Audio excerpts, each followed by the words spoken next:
నమస్తే, నేను మీ గోపి. వెల్కమ్ బ్యాక్ టు మనంటి. ప్రస్తుతంతో పాటున్నారు బ్రహ్మకుమారి. అంటే గత కొన్ని రోజుల నుంచి మనం చూసుకోవచ్చు, విపరీతమైన ట్రోల్స్ జరుగుతున్నాయి. అదేవిధంగా విపరీతమైన పోకట్లకి చాలా మంది దిగుతున్నారు. సో ఒక ఇద్దరు బ్రహ్మకుమారిని తప్పుపట్టే విధంగా కొన్ని వీడియోస్ అయితే చేపట్టడం జరిగింది. సో దాన్ని ఖండిస్తూ ఈరోజు బ్రహ్మకుమారి సంఘం అంతా కూడా మనతో మాట్లాడడం జరుగుతుంది. సో మనతో పాటు ఒక బ్రహ్మకుమారి గారు ఉన్నారు. సో ఆమెతో మాట్లాడదాం. మేడం నమస్తే. నమస్తే. మనం చూసుకోవచ్చు, గత కొన్ని రోజుల నుంచి మీ మీద ఇలాంటి చాలా ఎలిగేషన్స్ చాలా వస్తున్నాయి. సో దీన్ని మీరు ఏ విధంగా చూస్తారు? దీన్ని ఏ విధంగా చూస్తారు? అంటే ఇదంతా న్యూస్ ఏదైతే ఉందో ఇదంతా రాంగ్ న్యూస్ అండి. అండ్ ఇదంతా ఏదైతే అంటే ప్రసారం నడుస్తుందో this is not actually Brahma Kumaris organisation. ఏమవుతుందంటే ఎక్కడో జరిగిన ఎక్స్పీరియన్స్ దాన్ని బ్రహ్మకుమారీస్తో కనెక్ట్ చేసి ఇంత పెద్ద ఏదైతే బ్రహ్మకుమారీస్ ఆర్గనైజేషన్ ఉందో దాంట్లో ఇటువంటి నీచ పనులు జరుగుతున్నాయి అనేది చాలా చాలా రాంగ్ ఎలిగేషన్స్ ఏవైతే జరుగుతున్నాయి. అయితే మరి ఏదైతే సంస్థలో స్పెషలీ క్యారెక్టర్ ఏదైతే ఉందో సిస్టర్స్ క్యారెక్టర్ చెడు ఉంది అని అనడము అన్నిటికన్నా ఘోరమైనది. And Brahmakumaris is the largest organisation run by women. So అటువంటి ఇంత ఉన్నతమైన ఆర్గనైజేషన్ 90 years నుంచి ఈ కార్యక్రమం నడుస్తుంది. దాని గురించి ఏదో ఇలా అనడం చేయడం ఇంత చీప్గా మాట్లాడడం అనేది చాలా చాలా రాంగ్. దాని గురించి మేము కోర్టులో వెళ్ళడం జరిగిందనమాట. ఇంకొకటి మేడం, వాళ్ళు ఏం చెప్తున్నారంటే, మేము అక్కడి నుంచి వచ్చాము, ఎందుకు మళ్ళీ మా మీద ఇట్లా నెగిటివ్గా స్ప్రెడ్ చేస్తున్నారు వాళ్ళు అంటున్నారు. మాకు తెలియకుండా మీకు కోర్టు నుంచి నోటీసులు ఎలా వచ్చినాయి వాళ్ళు అంటున్నారు. దానికి ఏం చెప్తారు?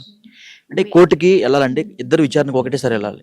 మీకు ఇట్లా ఒక కోర్టు నుంచి ఒక కాపీ రావాలంటే ఇద్దరు నుంచి విచారణకు వెళ్ళాలి. సో మీరు కేవలం మీ ఒక్క తరపు నుంచి విచారణకి వెళ్ళి బెంచ్ మోషన్ పాస్ చేసి కోర్టు నుంచి కాపీ రావాలంటే ఇద్దరు వెళ్ళాలనేది కంపల్సరీ. అటువంటిది ప్రొసీడింగ్స్ అలానే ఉంటే ఇప్పటి వరకు కోర్టు అలా ఇచ్చేది కాదు కదా. కోర్టు అడిగేది మరి where is the other person అనేది వాళ్ళని.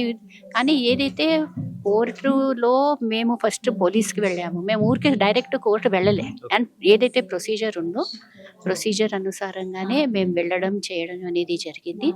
ఇంకోటి మీరు సింపుల్ ఒక ఇష్యూ అర్థం చేసుకోండి. మీ ఫ్యామిలీ ఉంది, మీ ఫ్యామిలీలో ఎవరు, అదే అబ్బాయే ఉండొచ్చు అమ్మాయే ఉండొచ్చు, వాళ్ళ యొక్క క్యారెక్టర్ చాలా బ్యాడ్ ఉంది అనుకోండి, ఓకే.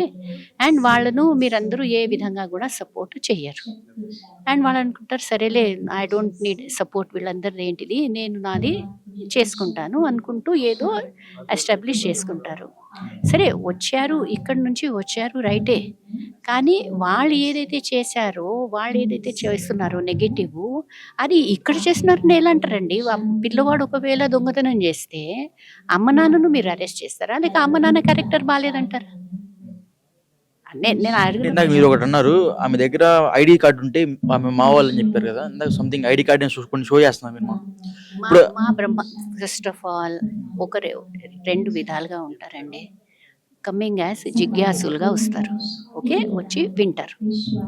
రెండవది మేమేమో dedicated members. So there are 2 types of people who come in the Brahma Kumaris. Okay, dedicate అవ్వాలంటే ముందు రెగ్యులర్గా వస్తూ వారి యొక్క ఆచరణ ఎలా ఉంది, మా రూల్స్ని వింటారా, రెస్పెక్ట్ చేస్తారా, అవన్నీ మనం చూస్తామా లేదా? అవన్నీ ఎవరైతే పాటిస్తారో వాళ్ళనే డెడికేటెడ్గా అవుతామని అన్నప్పుడు లోపల వాళ్ళు ఉంటారు మాతో పాటు 5 years. దాన్ని ట్రయల్ పీరియడ్ అంటాం. ఆ ట్రయల్ పీరియడ్లో వాళ్ళు బ్రహ్మకుమారి అని వాళ్ళపైన స్టాంప్ రాలే. ఇంకా రెగ్యులర్గా ఎవరు ఎలాగైతే వస్తున్నారో అలానే అనుకుంటాం. 5 years తర్వాతనే ఒకటి డెడికేషన్ అనేది ఫామ్ ఉంటుంది. దాంట్లో అదంతా నింపినవన్నీ చేసిన తర్వాతనే వాళ్ళు బ్రహ్మకుమారి ఆర్గనైజేషన్కి చెందిన వాళ్ళు. వాళ్లకు ఒక ఐడి, నేను ఏదైతే చూపాను కదా అనే ఐడి ఉంటుంది. ఇంకొకటి మేడం, బ్రహ్మకుమారీస్ మెడిటేషన్ ఉన్నప్పుడు శివుడు కనపడతాడని కొన్ని మీరు అసత్యపు ప్రచారాలు చేస్తున్నట్టుగా ఆమె ఆరోపించడం జరిగింది. దానికి ఏమంటారు? ఇప్పుడు కనపడతారా శివుడు? ఎందుకు కనబడటండి? కనబడడం అంటే ఏంటి ఫస్ట్ చెప్పండి. కనబడడం అనేది అన్ని ఫిజికల్ కనబడడమా? ఇప్పుడు మీరు ఇక్కడ ఉన్నారు, ఓకే, మనం ఇక్కడ నిలబడి ఉన్నాం. మీ ఇల్లు గుర్తు చేసుకోండి అంటే మీ ఇల్లు ఫోటో వచ్చిందా మీ మైండ్లో? మీకు కనబడిందా? కనబడింది కదా. నాకు కనబడుతుందా? మీ ఇల్లు నాకు ఎలా కనబడుతుంది? మీరు చెప్తారు లేదు సిస్టర్ మా ఇల్లు ఇలా ఉంది అంటే ఐ మే ట్రై చూడడానికి. అయితే కనబడడం అనేది ఏంటిదంటే బుద్ధి నేత్రం ద్వారా, బుద్ధి అనేది ఒక నేత్రం, మూడో నేత్రం అనేది అంటారు కదా, మళ్ళీ మూడో నేత్రం అనేది మళ్ళీ అది శంకరుడు అలా తెరిసిండని అలా ఇంత ఫాస్ట్ నాకు క్వశ్చన్ అడగకండి. First try to understand. Third eye of wisdom అంటాం. విజ్డమ్ అంటే జ్ఞానము. ఎప్పుడైతే జ్ఞానం అనేది అర్థం అవుతుందో నేను ఎవరిని, అయితే నేను మిమ్మల్ని కూడా ఇప్పుడు ఈ దేహంలో ఒక జ్యోతి ఆత్మగా చూస్తున్నా, ఎందుకంటే అది సత్యము.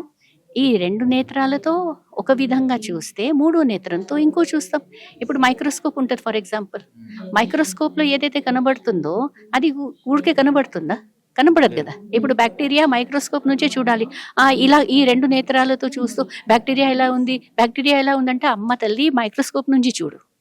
అలాగే జ్ఞానము, ఈశ్వరీయ జ్ఞానము అనే మైక్రోస్కోప్ అనండి, మెడిటేషన్ అనే మైక్రోస్కోప్ నుంచి అల్టిమేట్ గా శివుడు కనబడతాడు. కనబడతాడు. శివ పరమాత్ముడు జ్యోతి బిందు స్వరూపుడు. అతన్ని మేము పూజించేది లింగాకారంలో. ఏదైతే పూజలు జరుగుతాయో అది లింగాకారంలో పూజలు జరుగుతాయి, కానీ అసలు దాన్ని ఏమంటాం మనము? జ్యోతిర్లింగం. సో అక్కడ మీనింగ్ ఏంటిది? జ్యోతి స్వరూపం. సో ఆ జ్యోతి స్వరూపంని మేము ఏదైతే ఉందో తలుచుకుంటాం. స్వయాన్ని కూడా జ్యోతి స్వరూపి ఆత్మ అని అనుకుంటాం. సహజంగా ఈ దేహానికి ఎలాగైతే తల్లి తండ్రులు ఉన్నారో మన ఆత్మకు తల్లి తండ్రి పరమ పిత పరమాత్మ అంటామా? మరి పరమ పిత పరమాత్మ ఎవరు? అందరి ఆత్మలకి తండ్రి అనేవాడు ఆ జ్యోతి స్వరూపుడు. ఆయన జ్యోతిర్లింగ స్వరూపుడు శివుడు.